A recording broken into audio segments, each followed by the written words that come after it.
এটার নাম হচ্ছে 2 মিথাইল বিউটানল, 2 মিথাইল বিউটানল। ঠিক আছে, তাহলে এখানে দেখো এই যে একযোজী মূলক, দেখো এখানে 4টা একযোজী মূলক আছে, তাহলেও এটা কি কাইরাল কার্বন হবে এবং এটাও আলোক সমানুতা প্রদর্শন করবে।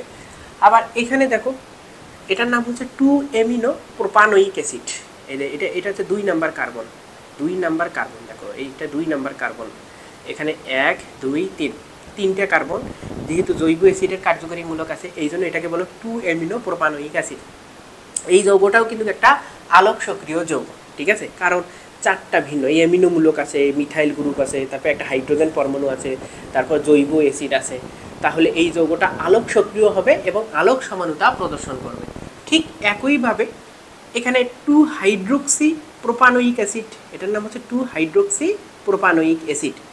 ঠিক এই যৌগটাও কিন্তু একটা আলোক সক্রিয়। দেখো দেখো এখানে হাইড্রোক্সিল গ্রুপ আছে, মিথাইল গ্রুপ আছে, হাইড্রোজেন আছে, তারপর বিউটানোয়িক, তারপর কার্বক্সিলিক গ্রুপ আছে, 4টা ডিফারেন্ট গ্রুপ সংযুক্ত আছে। তাহলে এই কার্বনটা হচ্ছে কাইরাল কার্বন, এটাও কাইরাল কার্বন।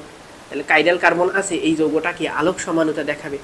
যেগুলো আলোক সমানুতা দেখাবে তারা তল সমবর্তিত আলোর তলকে ঘড়ির কাঁটার দিকে অথবা ঘড়ির কাঁটার বিপরীত দিকে ঘোরাবে।